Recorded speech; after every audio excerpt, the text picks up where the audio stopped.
Hello retro fans, welcome to another episode of C64 Customs, and as I have promised in the last videos, I'm going back to cover more tech related topics. And the first thing I had in mind is the new docking station version 2 for the Turbo Chameleon version 1 and version 2. So it's working with both of it, and this has well, spent some time in my shelf already. I have received this a couple of weeks ago already, but never found the time to sit down and check and give it some time to see whether this is a cool thing or not. Let's see.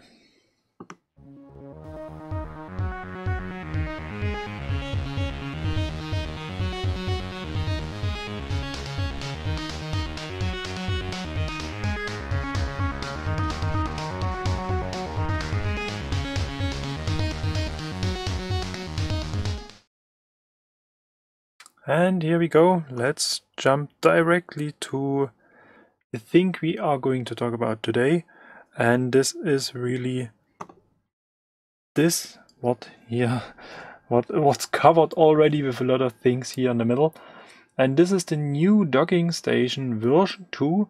As the new Turbo Chameleon version 2 came out, Individual Computers has promised that they are going to build a new docking station for the Turbo Chameleon. And you may know that the previous version of the Turbo Chameleon, the version 1, as well as the docking station for the same, is not available anymore at the Individual Computers page.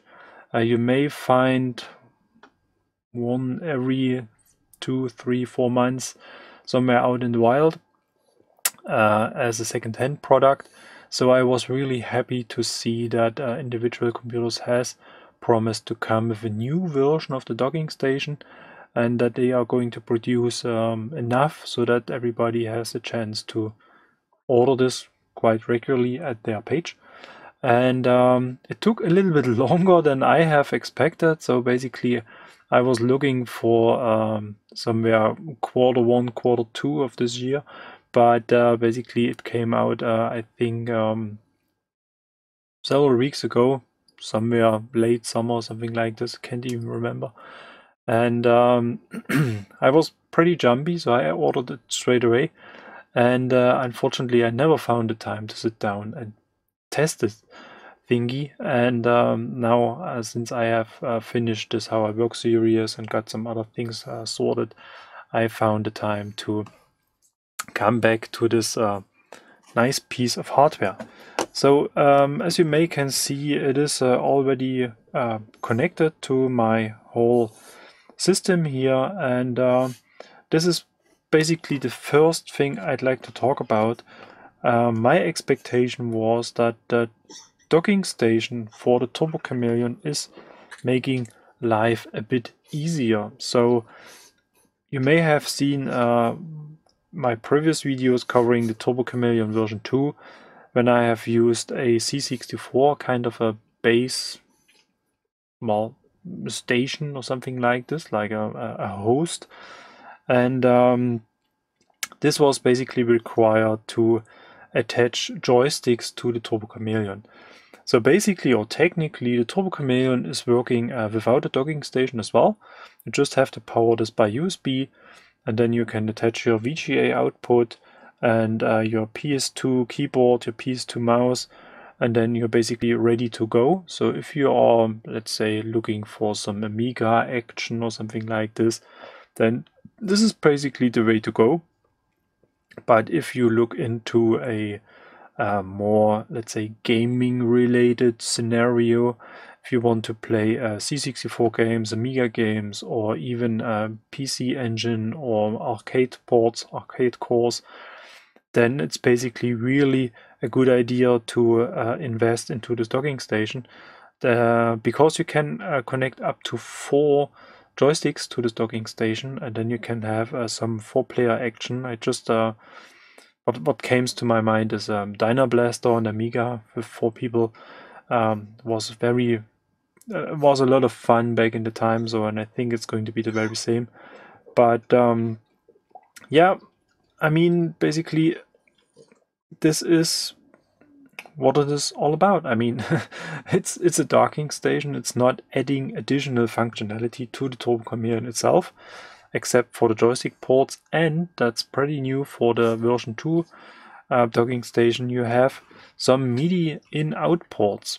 So, and at the very beginning I thought, well, a MIDI in-out port on the Turbo Chameleon, in terms of C64 software, the Turbo Chameleon is probably not my first choice when I think about making music or something like this with the C64, because we just have emulated SIDs. I mean, it's an FPGA emulation, so it's not that bad, but compared to real SID or to SID alternatives like the FPGA SID, for example, or the ARM SIDs, for example, and even the Aldi SIDs on Ultimate 64, they made a lot of progress over the last updates.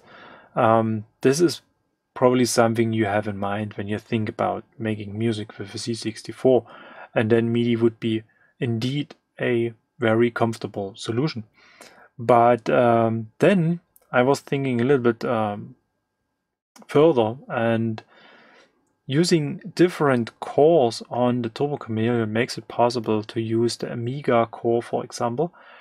And I think if we talk about making music, having MIDI on an Amiga is much more interesting than perhaps on a C64.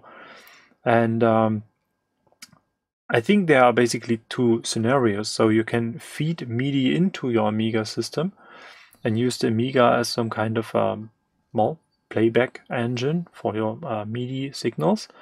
Or you use the Amiga to drive your MIDI setup, and perhaps you connect a C64 equipped with a synth card to this MIDI out, and then you use the Amiga as a MIDI host and use some Amiga MIDI software.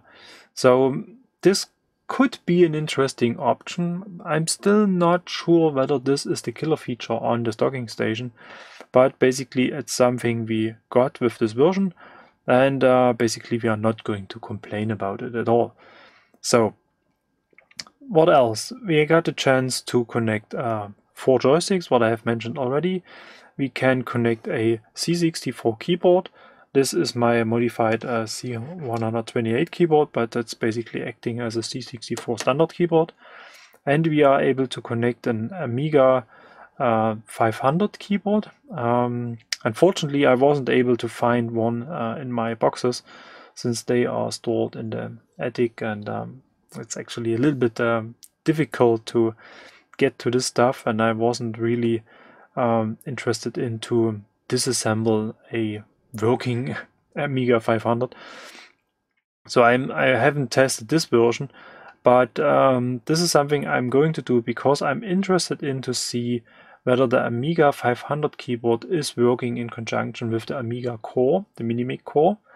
This would be very interesting because actually the version of the Minimic Amiga core is not utilizing the C64 keyboard. So if you want to use the Amiga core on the Turbo Chameleon, then you have to go for the PS2 keyboard and the PS2 mouse, something I have presented in the past already. And perhaps it is working with the A500 keyboard connector. Sorry. So, talking about this whole thing, what you can see is that the Turbo Chameleon itself requires a certain amount of cables, and adding it to the docking station is not reducing this, well, amount of cables, obviously, because we're going to attach a keyboard which is usually connected to the PS2 ports, and we connect the joystick adapter. But what I really dislike is that this whole thing looks like an octopus. So there are cables in all directions, and it's a pretty mess on the desk if you set it up like this. I'm not saying that without a docking station the situation would be much better. We just eliminate the joystick port, and then we may use this Amiga CDTV control, which is probably not the best option for most of the games anyway. But keeping in mind that we have to power the Turbo Chameleon via USB, we have the VGA output, we have the sound connected either to your VGA to HDMI converter or to your sound system, and perhaps we're going to use the network cable, and then we have the joystick on this side, and then we have this keyboard connected to the docking station. Makes this indeed a bit, well, messy, so to say. And I was just flashing some new cores to the Turbo Chameleon, so I have attached this USB cable to the Turbo Chameleon as well, and therefore I'm ending up with a lot of cables. So it is indeed not the most comfortable setup I have in mind, basically. So if you want to sit in front of your HD TV and you want just to enjoy a nice round of gaming, then this is perhaps not the most comfortable setup, so to say. What I was hoping for and what I was really wishing is that we can power the docking station so that we can at least eliminate this USB cable, and that perhaps we can have some, I don't know, network connectivity over the docking station as well, so that we can eliminate the cable on this side as well. But basically the docking station is not really adding additional functions to the Turbo Chameleon, as I said at the very beginning. It is just some kind of a port and interface, well, interpreter, or, well, yeah, kind of, yeah, it's an interface basically to different ports, and therefore the whole system is indeed a bit messy. But anyway, is it really worth the money? Well, it is not very expensive. So if you consider to use the Turbo Chameleon more frequently and you're not really interested in to use a C64 as a host, then the docking station is indeed an interesting option. But if you're looking for a very compact setup, then perhaps this whole approach is not what you're looking for. So if we talk about the Mister or the new versions of this or other FPGA related or based, well, arcade emulation systems, or even if you consider, or if you keep in mind a Raspberry Pi with a RetroPie distribution on it, then you are able to create a much more compact setup. I mean, what we can see here right now, but what I can show you is that there is the VGA to HDMI converter here, and even if we keep in mind that those cables perhaps a little bit overkill, it is adding even more bulkiness to the whole system. I have tested a different VGA to HDMI converter. It looks like this, and this can be connected to the Turbo Chameleon itself directly, and then you got HDMI on the other side. This makes the setup a bit more compact indeed, but this converter isn't working very well, especially with the Amiga Minimic core. So I got some issues with the scaling and the resolution, and this gainer converter is working much better, especially if we talk about scrolling in C64 games, for example. It is really very smooth, and therefore I prefer to use this adapter. But as I said, it creates a pretty bulky setup. Interestingly, on Thingiverse there is already one cover for the older version of the docking station, so that you can close this area here, that it's not looking as open and fragile as it's doing right now. I haven't checked whether someone has adapted this to the new version already, but this is perhaps something I'm going to do for myself. But this is going to be a little bit complicated because the C64 cable is somewhere in the middle, and we may need some kind of cutout of this cover, and then it's not as closed as we may want this. Or it is perhaps an idea to abandon the C64 keyboard idea at all and just using a PS2 keyboard. You may have seen in my previous videos covering the Turbo Chameleon that I'm using a very compact PS2 keyboard, and therefore in terms of space it is not adding that much, well, requirements, so to say. Anyway, so functionality, well, I mean, there is not that much to talk about. We may switch to the Turbo Chameleon view itself. It looks like we have known this already, and now we are in the C64 core, and we can jump into whatever game we want to start. Let's see whether we can find something quite quickly so that we can have a quick test on the joysticks. Let's go for this one. And then we have to go to basic.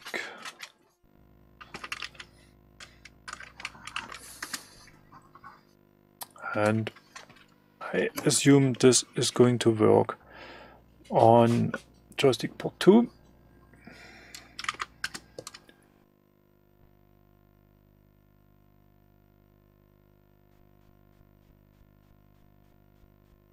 I have some loading.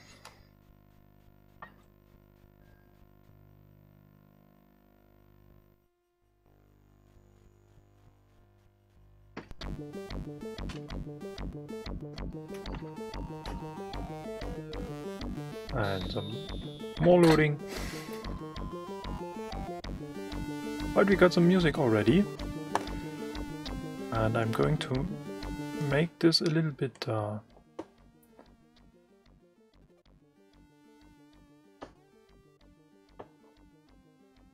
not so loud, so to say.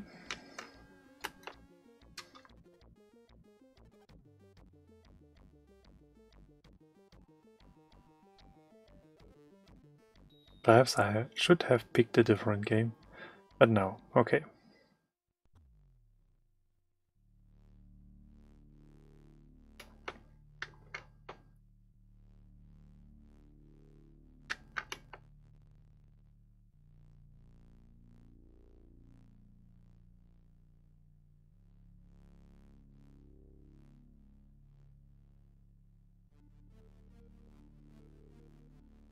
It still takes a bit. Press fire to start, so finally. Loading level data, okay, once again.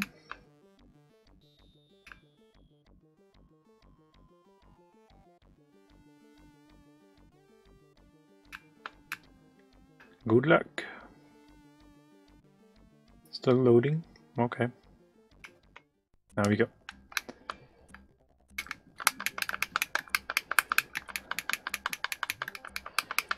So it looks like we got some sync problems with the adapter. So we have some wobbling in the screen every now and then.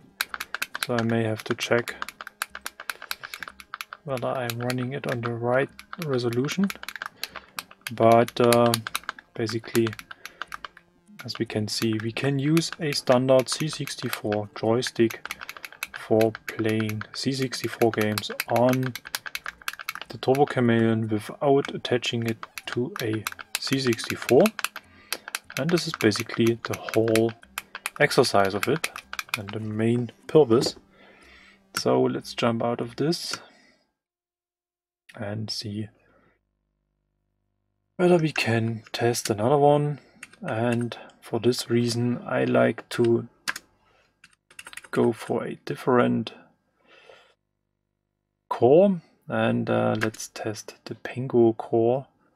It's an arcade conversion. No, it's not the conversion. Basically, it's it's an arcade adaptation. Well, a core. Let's call it a core for the Turbo Chameleon. And I was expecting some more activity. So I have basically no idea what I've changed, But we may disconnect the USB connection to my flashing PC.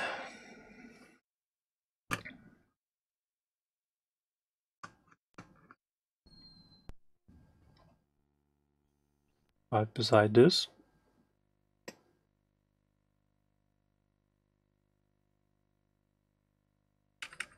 don't think that this is related to the docking station itself, and it was working just some minutes ago.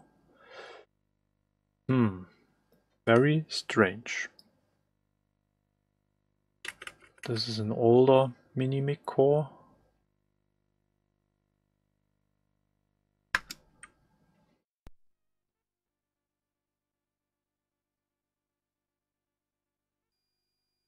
Okay, this is working.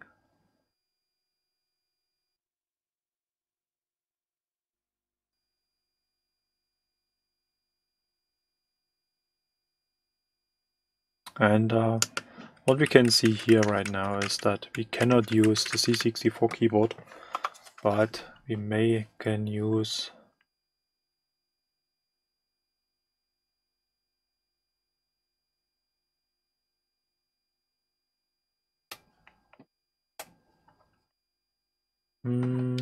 not even this one. Oh yeah, sometimes.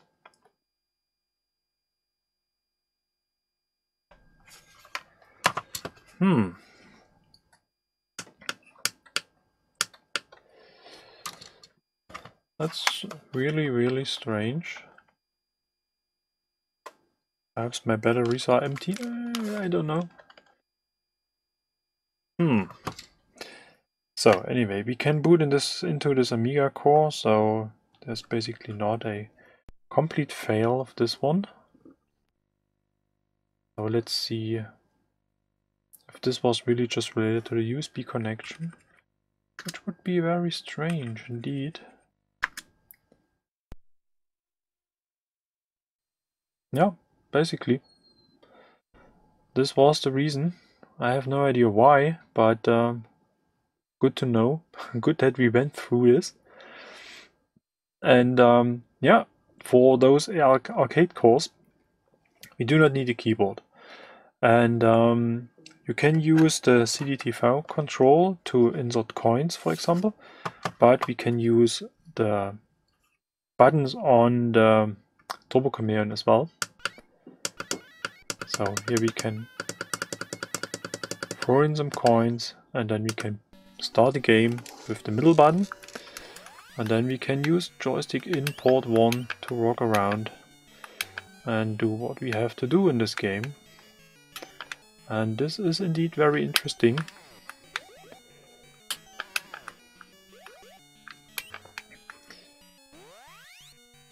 That we have the chance to play those those 3 arcade ports. Oops, now I died. Anyway, on the Turbo Chameleon, and what I've mentioned already is that there's a PC engine core already for the Turbo Chameleon, and a VIC-20 and an Atari 2600, and there are many different cores already available, and this makes this whole cartridge really very versatile and very interesting to use. And coming back to the main topic of this episode, well, the docking station for the Turbo Chameleon. Is it really something we need? Well, I'm kind of 50-50 in terms of this. It is a nice addition. It makes some things a little bit easier, so we do not have to use a C64 for connecting joysticks to it, and basically we do not have to build this whole system around a C64 just to use the Turbo Chameleon. But if we keep in mind that we have to power the Turbo Chameleon via USB anyway, and if we keep in mind that we have to connect VGA to either your monitor system or using a converter to your HDMI, whatever system you're going to use, and having some additional cables around this, it is indeed not the most comfortable solution. I can imagine. So at least moving the power to the docking station would have been an interesting thing, and maybe adding some more functionality to this docking station as well, just to reduce, let's say, the amount of wires, the amount of cables around the whole system would be much more comfortable than having this bulky thing on the desk. But well, it is basically up to your preferred usage, what you want to use the Turbo Chameleon for. If it's just a turbo card or a cartridge you want to use for your C64 for loading files, having a 1541 emulation, having the turbo feature, and all the additional things like the REU, the RAM expansion unit, something like this, then probably it's not really needed. So, but if you're looking for, let's say, using Amiga emulation, using some Amiga software, and having a game every now and then on the Amiga or on those different gaming cores, then perhaps this thingy is quite interesting because of the option of having up to 4 joysticks attached to the system. And basically, well, that's my conclusion of this thing. As I said, it's not too expensive. I think it's 30 euros, 29, something like euros like this. And if you are going to order something at individual computers anyway, then well, it's quite easy to add this to your order and to kind of distribute shipping costs between the different items you are going to use. Otherwise, you have to keep in mind that you have to pay for shipping as well, and then you are close to the 40 euros already. And this is indeed, well, considerable amount of money, and therefore you really have to come up with a real usage of this whole thing. As I said, it is missing the cover. You have to look for a cover for yourself to make this more compact or more protected. And if you are looking for attaching a C64 keyboard or something like this, or an Amiga 500 keyboard, which is even bigger, then you have to consider that this is going to eat up a lot of space on your desk or wherever you want to install this. Well, anyway, this is basically my, well, impression of this docking station, and perhaps I'm going to test the MIDI functionality on a Amiga, on an Amiga system somewhere in the near future. I just have to check whether this is really an interesting option, and perhaps it could be an interesting MIDI host for a more vintage/retro related music setup. If you want to combine a couple of C64s or something like this, and you're looking for a MIDI host, like most of the people will probably go for an Atari. But if you want to stick to the Commodore family, then this could be an interesting thing as well. So basically, that's all I have for this episode. As usual, thank you very much for watching. If you have not done so yet, then feel free to subscribe to this channel. And if you want to be a part of this whole journey, then feel free to consider a channel membership. I'm really looking forward to your support. I highly appreciate this, and this is basically your chance to take a bit of control over the future of this channel, and you will get access to some exclusive behind the scenes material. So especially for this episode, I have prepared a short preparation video, how I have set up this whole thing, what I have tested, the flashing of the cores and all that stuff, which will be available for the channel members. And basically this would help growing this channel even more.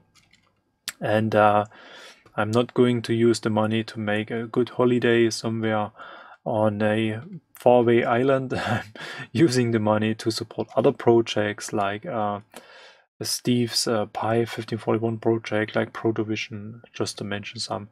And this is basically what I'm going to use the money for. Well, that's all for this episode. As I said already, thank you very much for watching, and see you for the next episode. Bye bye.